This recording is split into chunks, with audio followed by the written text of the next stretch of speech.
Está começando Futuramente, o podcast sobre como a inteligência artificial está impactando as nossas vidas. Eu estou aqui com a Marta Gabriel, futurista, e eu sou Caroline Itamacia, chefe de reportagem da CBN. Hoje vamos falar como a IA está mudando o nosso comportamento, como é que a gente se sente em relação a ela. Teremos ainda hoje um convidado muito especial para enriquecer a nossa conversa. É o Fábio Coelho, presidente do Google Brasil. Quer entender o amanhã? Então ouça agora o Futuramente, o podcast de inovação e tecnologia da CBN. Bom, Marta, vamos começar já, não vamos enrolar. Isso, bora lá. O que você está achando que as pessoas estão sentindo da IA? A gente já vinha com uma mudança de comportamento bastante grande, mas a IA, como a gente falou já anteriormente, é uma tecnologia um pouquinho diferente, né? Porque a gente não controla ela, ela está no nível cognitivo, etc. E algumas das transformações principais que ela está trazendo para a gente é decisões cada vez mais guiadas por IA. Então, a gente já tinha o Waze, a gente já tinha vários aplicativos e agora cada vez mais. Então, você pegar a Tinder, cada vez mais usando IA para te ajudar a fazer uma frase de abertura, para você conversar com a pessoa do lado de lá, pensando no perfil dela. Então, cada vez mais decisões guiadas por IA. Relacionamentos, então a comunicação e relacionamento, a gente tem visto casos como pessoas discutindo, marido e mulher, usando alguma IA para te ajudar a discutir melhor. Então, coloca lá as características do marido, coloca suas características, qual é o objetivo. Ou seja, você começa a parametrizar e a pensar de forma a ter um assistente ali o tempo todo, né, em relacionamentos, etc. Trabalho, então a gente está vendo nesses últimos 2 anos, com a ascensão bastante grande da IA generativa, as profissões já se remodelaram muito, significativamente. Tem algumas estatísticas que mostram que as IAs agora, comparando com o que elas eram 2 anos atrás, 1 ano atrás, a quantidade de problemas complexos que elas conseguem resolver é muito maior. E o grau que elas atingem comparativamente com experts humanos está muito maior. E se você considerar que cada um de nós aqui talvez seja expert em uma área, 2 áreas, você imagina que você tem IA expert e 70% da expertise em todas as áreas. Então isso está alterando bastante a configuração do mercado de trabalho. Por outro lado, também altera a forma como as pessoas se desenvolvem, como elas conseguem estudar, perguntar qualquer coisa, trabalhar melhor a produtividade pessoal. Para dar um exemplo disso, recentemente eu tive de férias e eu tive em 2 países que falam línguas muito complicadas, né? Que é Chipre, que fala grego, e Chipre do Norte fala turco. E tem 1000 ruínas romanas, gregas, etc, etc. E depois eu tive na Albânia, que também tem uma história bem voltada para os ilírias lá atrás, romanos, e todo mundo passou por lá.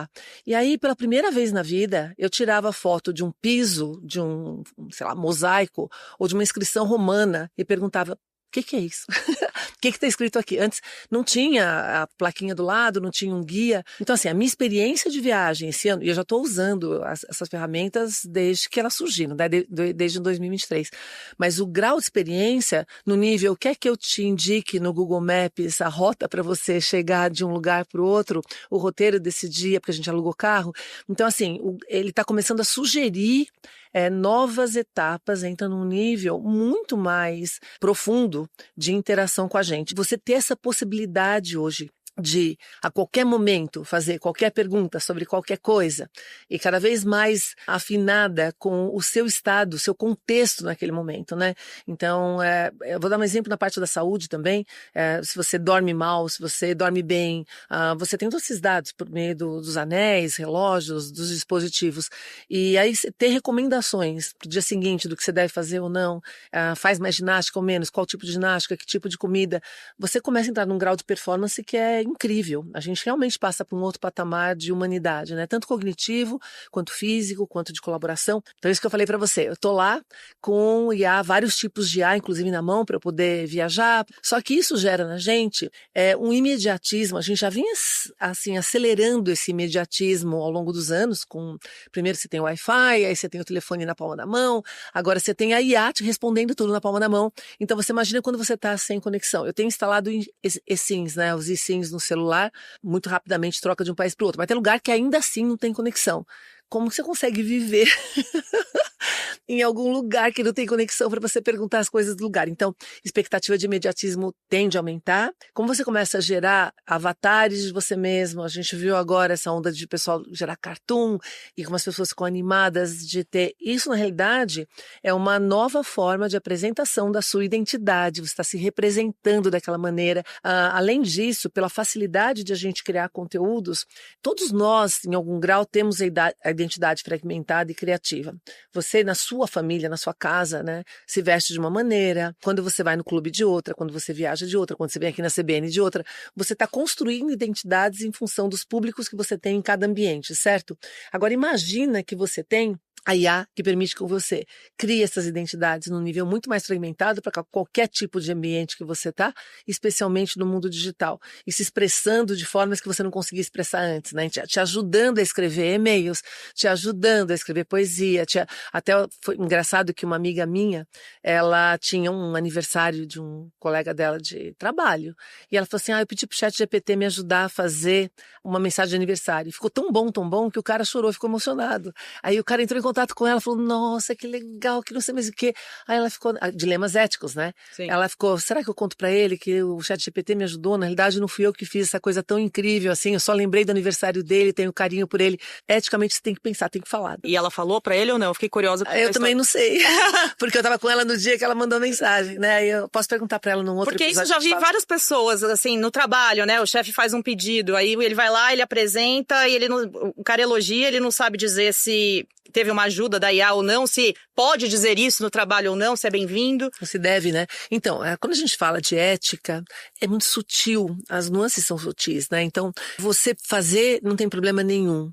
Você não falar, eventualmente pode não ter problema se aquele impacto não afetou diretamente alguém num grau mais profundo. Se afetou, eticamente você tem que pensar, tem que falar. Da mesma forma que, por exemplo, se a gente é amiga há um tempão, eu tiro uma foto sua comigo e posto na internet porque eu sei que você deixa, não preciso perguntar pra você toda hora se eu posso.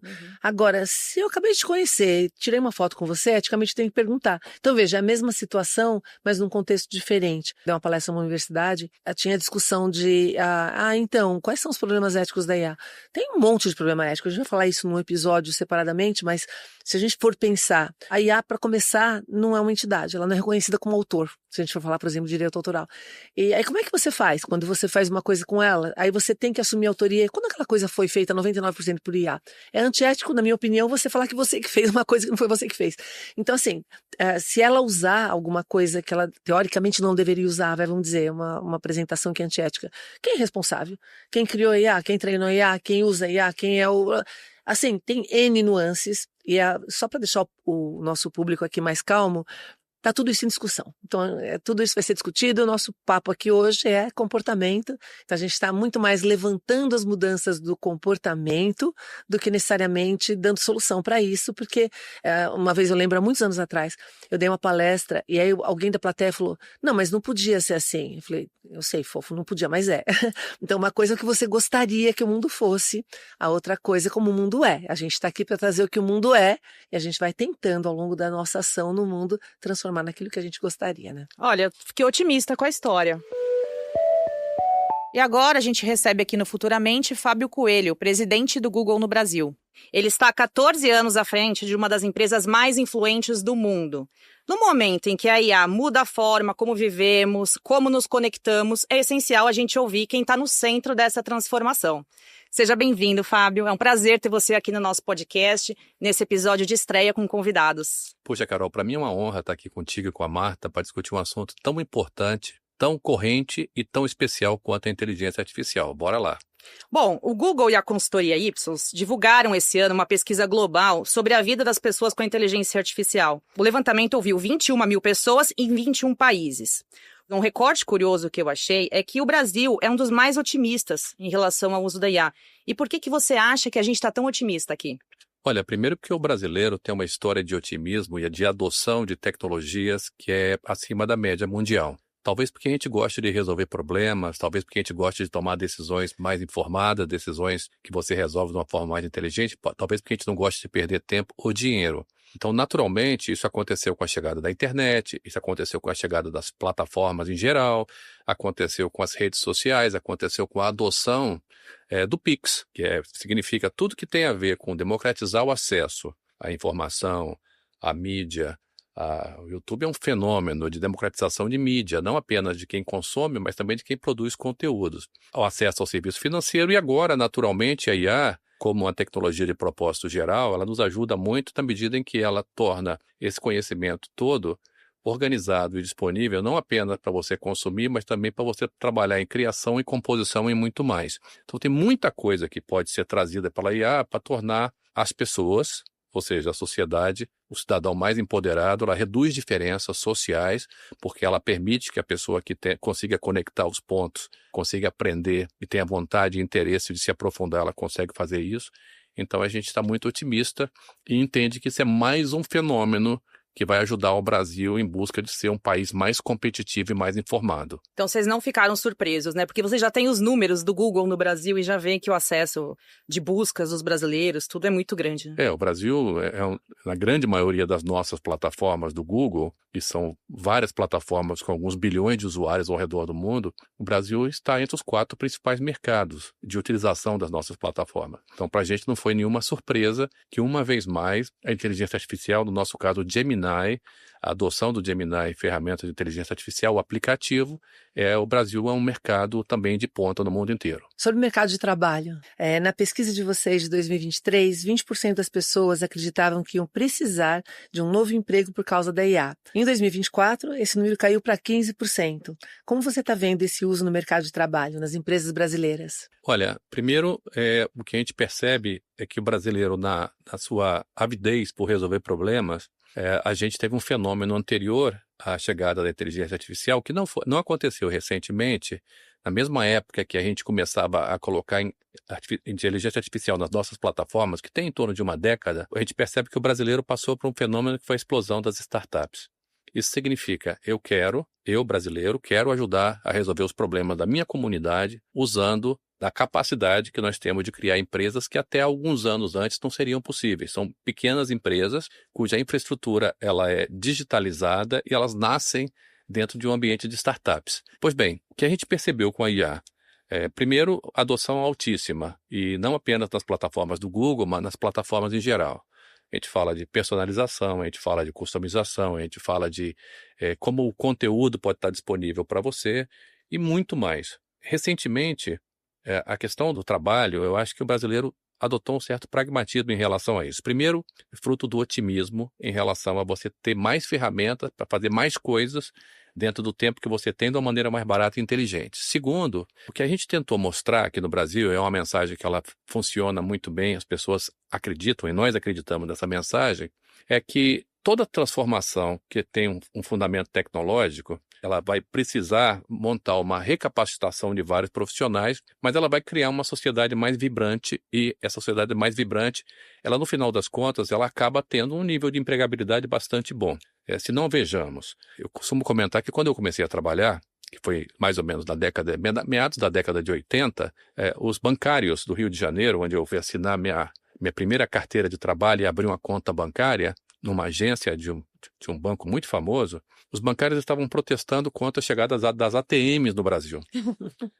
Porque as ATMs, né, eram aquelas máquinas que você vai tirar dinheiro na rua e iam tirar o emprego das pessoas. Essa discussão não começou na década de 80, a discussão começou quando apareceram os automóveis que, na Inglaterra, nos Estados Unidos, se dizia que as pessoas, que na frente de cada automóvel deveria haver uma pessoa. E aquela pessoa ia avisar a todo mundo que ia passar um carro, porque eles tinham medo do automóvel, mesmo numa velocidade baixa, atropelar a determinado cidadão que estava caminhando por ali. Então, o que a gente vê no Brasil hoje, as pessoas abraçarem a tecnologia, porque elas entendem que isso é um fenômeno inexorável e inevitável, a gente vê um otimismo em relação a isso, e a gente vê também o entendimento de que a sociedade se transforma. O que realmente pode gerar desemprego na sociedade, às vezes, na sua grande maioria, é problema de gestão macroeconômica. São ciclos especulativos, são bolhas. No que se refere ao uso da tecnologia, o que a tecnologia faz com uma sociedade é gerar escala, eficiência, competitividade e uma sociedade mais informada e preparada, onde as pessoas, especialmente num país continental como o Brasil, pessoas que estão em qualquer lugar do nosso país, elas começam a ter acesso a alguns serviços que até alguns anos atrás estavam limitados apenas aos grandes centros. Isso se refere à saúde, se refere à educação, se refere ao comércio. Se você elimina as barreiras geográficas, aproxima as pessoas. Então, quando a gente faz esse equilíbrio entre as coisas positivas e as coisas que as pessoas se preocupam, eu acho que é óbvio que qualquer empresa de tecnologia e qualquer sociedade, ela tem que ter uma abordagem ousada em relação à inteligência artificial, mas ao mesmo tempo tem que ser uma abordagem responsável em relação a como a gente trabalha para que aquilo tenha o máximo de elementos possíveis diante dos benefícios que pode oferecer a um grupo de pessoas, a um grupo de empresas, mas também que a gente controle e tenha a capacidade de mitigar e minimizar qualquer elemento que possa ser negativo para a sociedade. Sobre o mercado de trabalho, eu já vi você falando, assim, se a gente for pensar do ponto de vista pessoal de cada um, né, não das instituições, já vi você comentando que as pessoas têm que estar preparadas para trabalhar numa coisa que elas ainda não sabem o que é. Né, que elas vão ter outros empregos que existe nesse momento ali de opção para ela escolher. E, inclusive, isso aconteceu com você, por exemplo. Hoje você preside o Google. Quando você se formou, acho que não tinha o Google ainda. Não tinha o Google, não tinha internet, não tinha telefone celular e o telefone fixo tinha que ligar para minha família usando ficha de orelhão. E naquela época o telefone residencial era um luxo. Hoje eu tenho uma filha que mora em Xangai, na China, e estuda ciência da computação lá, e eu falo com ela, eu e minha esposa falamos com ela todo dia, através de vários dos aplicativos disponíveis aí. Então, nós aproximamos pessoas através da tecnologia. A gente costuma dizer no Google o seguinte: se você for perder o seu emprego, não vai ser para IA. Se você for perder o seu emprego, provavelmente pode ser para alguma pessoa que tem um excelente domínio da IA, enquanto você não teve esse domínio. Isso, que você não soube usar a tecnologia, não soube usar a né? tecnologia. Ou seja, a pessoa se empoderou, ela se tornou mais eficiente, melhor, e você continuou na mesma, né? Eu vi isso acontecer quando começaram os EADs nas universidades. E muitos professores eram contra aquilo, não queriam usar de jeito nenhum. No final das contas, quem foi resistente e não usou, foi substituído não pelo EAD, exatamente isso, por professores novos que entraram e usavam com a maior facilidade as ferramentas de EAD para apoio de aula, etc. E aí isso causa um movimento em todos os outros professores que já estavam lá tradicionais em realmente falar, preciso, ou seja, cair a ficha, né? É que a ficha agora está caindo mais rápido. Acho que a pandemia ajudou isso, né, gente? Mesmo quem não queria, teve que ir. Também, olha, você falou de ensino à distância, Marta, é fundamental a gente falar sobre isso. Até porque esse é um dos grandes vetores de profissionalização e capacitação da nossa sociedade. Antigamente, você tinha que viajar e morar numa outra cidade para poder estudar. Aí tem gente que olha e fala assim, mas agora você estuda em qualquer lugar. Ainda bem que você estuda em qualquer lugar. Isso faz parte de um processo que acontece em muitas frentes da sociedade, que é a fragmentação do mainstream. Uhum. Antigamente, para você estudar, você tinha que estudar na USP, na Federal do Rio de Janeiro, Federal de Minas, na PUC, algumas escolas.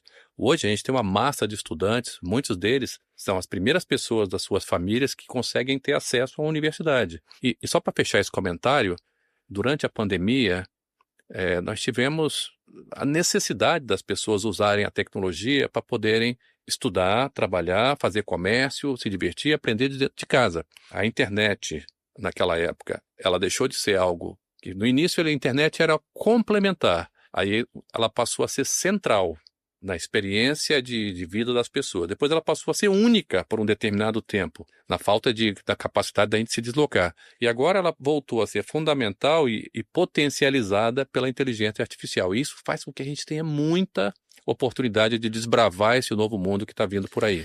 Tem uma coisa da educação que é legal falar, Fábio, porque assim, ela dá oportunidade, o digital e a IA, ela dá, há muitos anos, no meu primeiro livro de educação é de 2013, eu falo do adaptativo, que a gente tinha esperança da IA trazer, isso que eu falei de ela te oferecer alguma coisa a mais quando você pergunta e ela está indo no seu perfil, isso é o adaptativo, né? Mas não é só para quem não tinha acesso. E aí vou dar um exemplo comigo, eu fiz vários cursos fora do Brasil, mas eu tinha que viajar, passar uma semana fora, às vezes mais tempo, gastar passagem aérea, etc. Agora, não só por causa da IA, mas por causa do ambiente que floresceu pós-pandemia, eu fiz vários cursos do MIT, recentemente eu fiz um do The Economist, um bem curtinho, que é para assunto, nem para pegar certificado, não precisa fazer as provas, é para você aprofundar num assunto com uma visão de um outro veículo ou de uma outra instituição, e era algo que eventualmente eu não poderia fazer porque eu não poderia ficar fora daqui durante uma semana, ou naquela semana, ou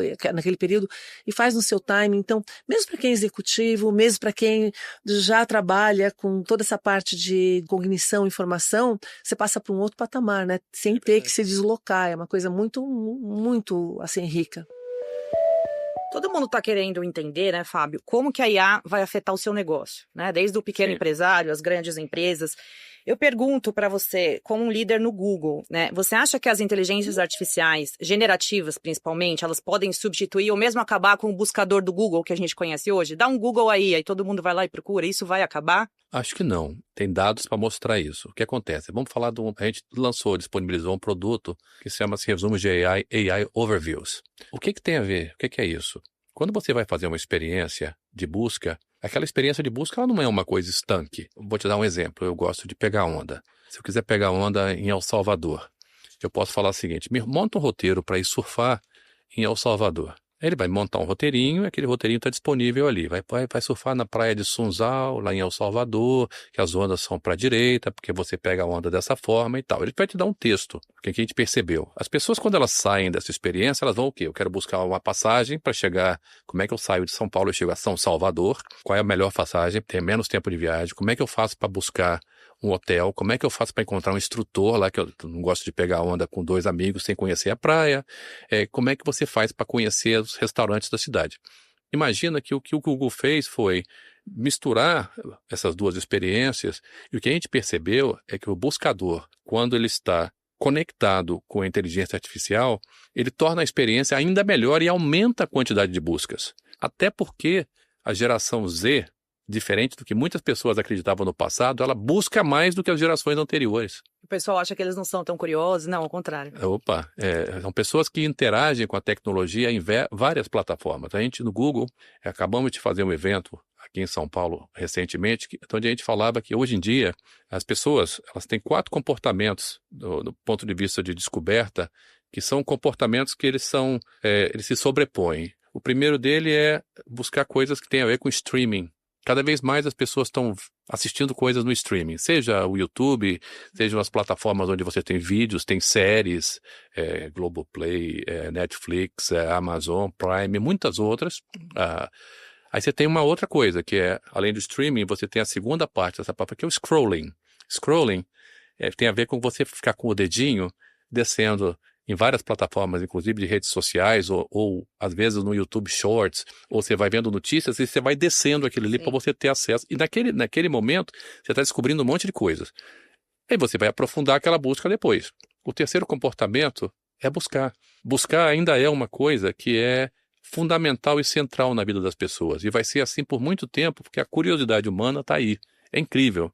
Carol, um dado que a gente comenta há mais de 10 anos, que 15% de todas as buscas diárias, todos os dias, são novas. São coisas que as pessoas nunca buscaram antes. As coisas acontecem na nossa vida e a nossa dinâmica de busca tem a ver com querer se informar, querer ser uma pessoa relevante na sociedade, saber mais detalhes sobre aquilo. Então eu falei de streaming, falei de scrolling, falei de search, e agora a última perna é o shopping, é a compra. As pessoas elas olham alguma coisa na internet, elas querem de alguma forma, depois de fazer algum trabalho de investigação, de busca online, elas querem comprar. E elas querem transacionar rápido. Assim, o mundo hoje em dia, as pessoas querem comprar as coisas e, se possível, receber no mesmo dia ou no dia seguinte. Então, a distância entre conhecer alguma coisa e comprar ficou muito curta. A gente conhece mais coisas o tempo todo, a gente tem mais formas da gente interagir com a tecnologia e esses processos ocorrem o tempo todo em cima um do outro. São meio simultâneos, né? Quase. Simultâneos, Estava vendo uma série numa plataforma de streaming. Com essa série depois, eu tirei um print daquele negócio, fui ver o que era, eu queria ver a roupa que a pessoa estava usando. E aí, falei, peraí, vou tirar um print disso aqui, entra no Google, que antes você só podia buscar no Google através de texto. Sim. Hoje você busca texto, você busca imagem, você busca voz, você busca som, você busca um monte de outras coisas. Então eu fui fazer uma busca de imagem que me gerou um monte de conteúdo sobre aquela roupa, inclusive a marca. Eu falei, opa, deixa eu dar uma olhada agora na loja para ver. Então aí misturamos o streaming, misturamos o search e misturamos o shopping, que eu já queria ver onde é que tinha e qual era o preço daquilo. 3 comportamentos em um, e esse eu acho que é o comportamento que vai prevalecer. Nossa, outro dia minha filha pegou uma flor e falou, nossa, que espécie é essa de flor? Eu falei, não sei, vamos ver no Google, vamos procurar no Google. Ela foi lá e tirou uma foto e apareceu, e eu não sabia, eu não tinha conhecimento disso. Eu falei, ela tem 8 anos. Aí eu falei, como você fez isso? Mãe, é só tirar uma foto que já vem a espécie direitinho aqui e tal. Eu falei, eu ia naquele mecanismo antigo de digitar planta amarela, blá, blá, blá, e tentar ver se batia com a foto que ia aparecer. Não, e tem também agora, eu uso o Samsung, né? Você circula, você aperta o botão, você circula. Circula para buscar, Você né? circula para buscar. Outro dia, não sei onde que eu fui aqui em São Paulo, também era algum lugar de Big Tech. E no térreo tinha uma rede maravilhosa. Eu falei, não, eu preciso de uma rede dessa. Aí eu falei, onde que eu vou achar? Aí você tira a foto, circula, que aí ele traz todas as informações, aonde que vende, onde que tem, não sei o que, você compra. Tá muito ligado com o que a gente falou no começo, da mudança de comportamento, né? E você espera poder fazer isso em qualquer lugar. Quando você não tá com o celular ali para poder fazer essa parte de busca que é imediata, mais rica, etc., tá faltando algo aqui, né? Qual que é o uso da IA, recentemente, que mais te chamou a atenção, assim? Que você falou, nossa, isso é muito inovador, meu Deus. Que você contaria para alguém depois na janta? Tem vários. Olha, eu tenho um amigo meu que ele não mora em cidade grande. E ele fez uns exames médicos e saiu com 80% de entupimento no coração. E marcaram para ele viajar para fazer o exame realmente, para ver se precisava de um cateterismo, ou de fazer stent, ou uma ponte de safena. E ele me mandou os exames. Eu falei, me manda os exames para eu dar uma olhada. E aqui eu acho que vale um comentário para todos nós, né? Jamais a gente pretende substituir o profissional médico. Mas eu coloquei aqui numa ferramenta chamada Notebook LM. Você coloca arquivos, você vai juntando um monte de arquivos no Notebook LM, você vai juntando um monte de arquivos. Então eu juntei os exames dele e comecei a conversar com a máquina falando assim, por favor, me explique o que você consegue ler nesse exame. Quais perguntas você faria para um médico? Essa pessoa vai ter uma consulta. Qual é a probabilidade que ela tem que passar por uma cirurgia? Quais são os cuidados que essa pessoa tem que ter? A máquina foi me dando, porque o que acontece ali é que ela tem uma biblioteca de alguns milhões de casos daquele tipo. E aquelas respostas todas, o sujeito estava bastante assustado, eu mandei para ele falando assim, isso aqui não é um médico, tá aqui o que você deveria perguntar, tá aqui os cuidados que você tem que tomar, esses são os caminhos possíveis que o médico vai te dar. Esse tipo de informação para mim, para quem está numa cidade como São Paulo, Rio de Janeiro, Belo Horizonte, Salvador, que são cidades grandes, ele faz alguma diferença. Mas para quem está no interior do país, para quem está para quem não tem condição econômica, é uma maneira bastante interessante de você se informar sobre quais os melhores passos que você tem que tomar, nunca prescindindo, logicamente, do serviço profissional. Na parte da saúde, eu acho que são os usos mais impressionantes, mais as tecnologias que vêm aí de biotech combinadas, a gente vai ser a nova coisa do ser humano, né? Mesmo para efeito colateral, vira e mexe, eu sou muito sensível a remédio, né? E outro dia passei mal, eu estava tomando remédio por causa também dessas coisas de alergia que eu tenho. Eu falei, será que é algum desses remédios? E eu perguntei, quais efeitos colaterais do remédio tal, tal, tal? E aí, realmente, eu entrei em contato com o médico, obviamente, né? Tinha um médico me acompanhando. Ele, não, Marta, pode ser mesmo o remédio tal, interrompe agora. Então, essa possibilidade de você ampliar na parte médica da saúde, dar os sintomas, para ver se você precisa consultar o médico, inclusive, né? Para que médico que eu consulto, é espetacular. A parte de saúde é espetacular. Deixa eu fazer 2 comentários, Marta, para complementar aqui. O primeiro tem a ver com uma coisa que eu vi recentemente lá em São Francisco, que os táxis sem motorista, que é o projeto da Waymo do Google, que já está indo agora, o Google já começou a mapear a cidade de Tóquio, no Japão. Uhum. E até recentemente, nós estávamos com esse projeto em 4 cidades americanas. Quer dizer, o carro não tem motorista, mas ele pode ser usado como um táxi, para você se deslocar do ponto A para o ponto B, já tem um aplicativo, e aquilo foi desenvolvido ao longo dos últimos 13 anos, 14 anos mais ou menos. No início ele era um pouco pior do que o humano para dirigir, número de acidentes. Com o tempo ele foi ficando igual, ele passou o humano na direção, hoje praticamente é um carro que tem um nível de acidentes tendendo a 0. Curiosamente, os acidentes mais recentes são pessoas que são curiosas de ver um carro sem motorista e elas acabam se chocando contra o carro. Eu tive a oportunidade de levar a presidente Dilma Rousseff para estar num carro desse durante o governo dela, lá na Califórnia. Ela saiu falando, meu Deus, eu vim para o futuro e voltei. Porque ela estava num carro que andava sozinho. Naturalmente, naquele momento, era só ali no Vale do Silício e tal. Isso tudo tem a ver com o quê? Com dados, com radares, com identificação visual, né, que são interfaces de imagem e de deslocamento para você entender onde é que estão os obstáculos e consegue ver aquilo. Eu acho isso fantástico. Segundo caso que eu queria trazer sobre isso, falando sobre inteligência artificial, é que talvez se a gente tivesse 5 anos no futuro, aquela situação do Gene Hackman, aquele ator que morreu na casa com a esposa, talvez aquilo não tivesse acontecido. Provavelmente não teria acontecido. Tudo que a gente mede, tudo que a gente tem dado, a gente tem maior capacidade de interpretar e de agir. A mulher dele ficou doente dentro de casa, teve uma versão brava de leptospirose, né? Ela acabou falecendo e ele estava numa situação de vulnerabilidade e tal, que ele ficou mais uma semana dentro de casa sem que ninguém soubesse que aquele casal estava ali. Talvez se eles tivessem anéis que conseguem interpretar os sinais vitais conectados com o hospital, ou conectados com um pequeno robô que, a partir dali, alimentado pela inteligência artificial, consegue estar preparado para interpretar esses sinais e conectar com o hospital, certamente eles teriam agido antes dessa situação chegar no ponto que chegou, onde a gente teve duas pessoas que faleceram com isso. Estou dando esse exemplo porque no futuro, não muito distante... Você falou 5 anos, me chamou a atenção. Você acha que em 5 anos isso está eu acho que sim. democratizado? Eu acho que sim. Por exemplo, no Japão hoje, porque são áreas que, ao mesmo tempo, são oportunidades de negócio. A sociedade japonesa, ela envelheceu e muitas pessoas moram sozinhas. Uhum. Se você mora sozinho e você não tem muito dinheiro, você não consegue ter um cuidador humano dentro de casa o tempo todo. Como é que você faz desse modelo?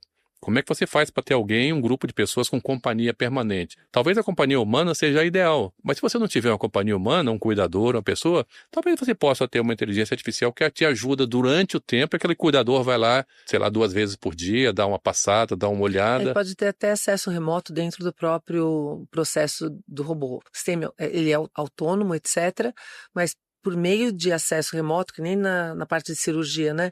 Você pode ter a pessoa interagindo também. E no Japão é tão grave isso, de a população ter envelhecido, de não ter... Que já o Piper, que foi um daqueles primeiros... Pepper, na realidade.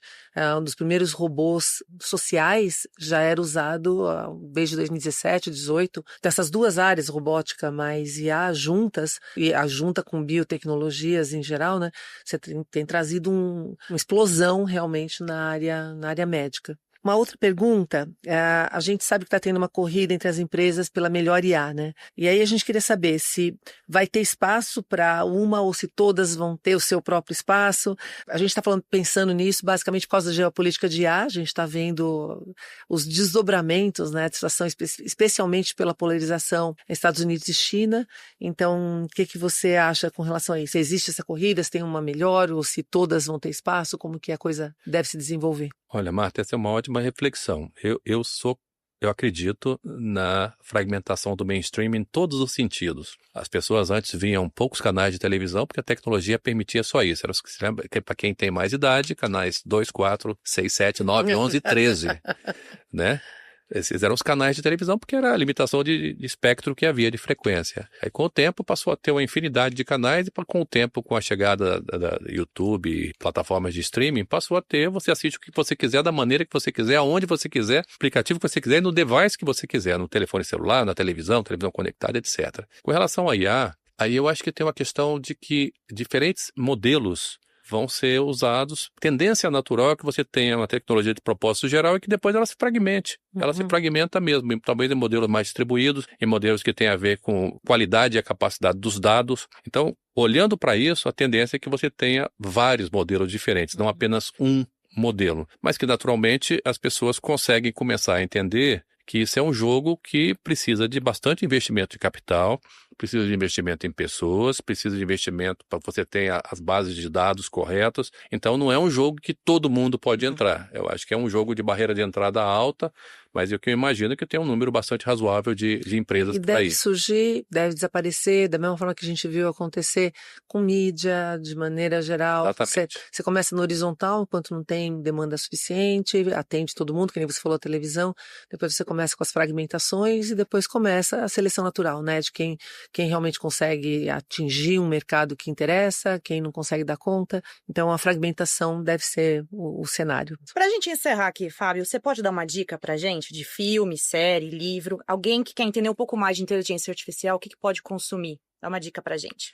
Olha, eu adoro ficção científica meio calcada na realidade. Para mim, um dos filmes que me chamou muito a atenção, para quem não viu ainda, é aquele filme chamado Her, que é o Ela, que fala sobre como uma pessoa se apaixonou por um sistema operacional. É uma visão um pouco distópica do mundo, mas lembrando que aquele filme tem uns 8 anos, mais ou menos, 10 anos. Isso. Eu adoro o Black Mirror, que está inclusive com a temporada nova, Isso, vai entrar. que tem a ver com a maneira como a gente enxerga o futuro, ou como diferentes pessoas enxergam o futuro e as coisas que estão vindo por aí. Recentemente, eu assisti aquela série Adolescentes, que é muito boa também, porque ela mostra pra gente que a gente tem que ter um olhar também do ponto de vista entendendo como os comportamentos da sociedade se alteram e como a gente faz para reduzir extremismo, para minimizar a criação de grupos muito segregados que não vêm aí para estimular coisa boa na sociedade, porque em qualquer momento, em qualquer nova tecnologia na sociedade, a gente tem gente boa fazendo coisa boa,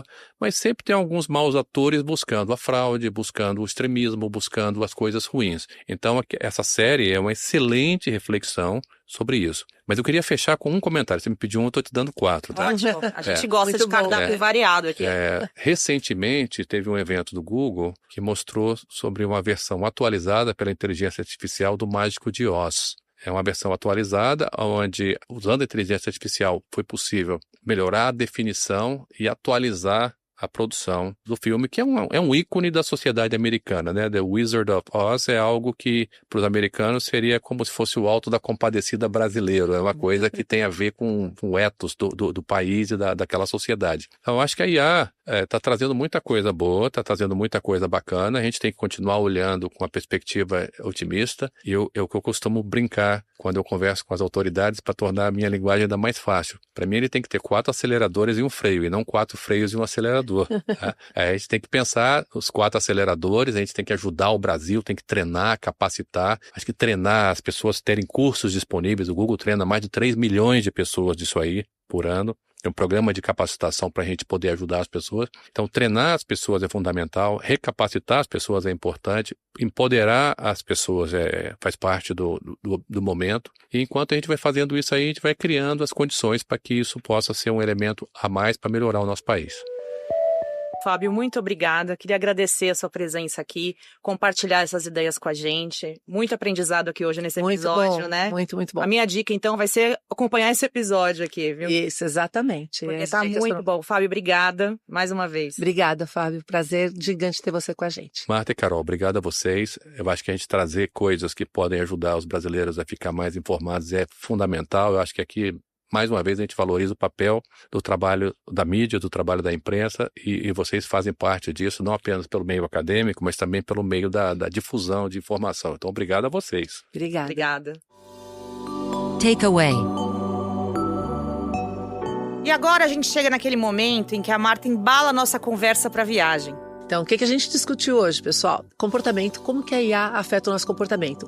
Decisões guiadas por algoritmos cada vez mais, por IA, relacionamentos e comunicação, trabalho e produtividade, expectativas de imediatismo cada vez maior, identidade e criatividade transformadas ou ampliadas pela IA. A gente recebeu o Fábio Coelho, presidente do Google Brasil, e alguns tópicos que foram abordados durante a nossa discussão. O brasileiro é otimista com relação à IA. Em função disso, ele está entendendo que precisa se transformar, menos medo de perder emprego. Isso também favorece o mercado de startups no Brasil, o brasileiro mais focado em resolver problemas específicos, que é o que a startup faz. Ele acredita que a nossa infraestrutura tem evoluído, como no Brasil e no mundo, infraestrutura evolutiva de energia e processamento, então a gente gasta menos energia, ao mesmo tempo a gente produz mais energia. Pensando na questão do Google como buscador, qual é o futuro do Google como buscador? E ele trouxe números interessantes, que o Google Buscador se complementa com a IA, e isso faz inclusive com que existam mais buscas. 4 competências de busca que se sobrepõem, que são características hoje na nossa era digital, é buscar coisas de streaming,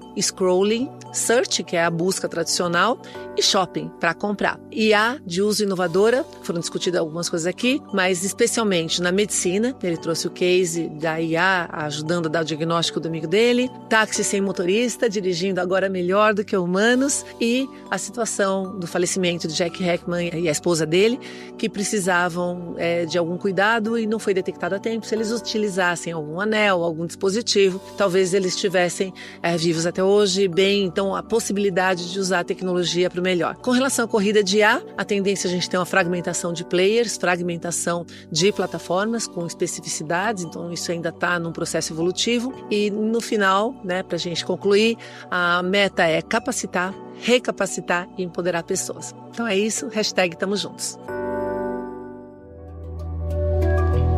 E você que está acompanhando esse podcast, quer interagir com a gente, fazer uma pergunta, dar alguma sugestão, é só entrar em contato pelo Instagram, @CBNOficial, pelo Instagram da Marta, @MartaGabriel, e também pelo e-mail da rádio, futuramente@cbn.com.br. E quando for interagir com a gente, use a #FuturamenteCBN. Esse podcast teve a apresentação de Marta Gabriel e Caroline Itamassia. Edição e finalização de Ellen Menezes. E aqui um detalhe. As trilhas e vinhetas desse podcast, a Ellen criou com inteligência artificial. Gravação no estúdio é de Priscila Gubiotti, a coordenação de podcast é de Tiago Barbosa e Gabriel de Campos, e a direção é de Pedro Dias Leite. Tchau, tchau, Marta. Tchau, até o próximo. Beijos.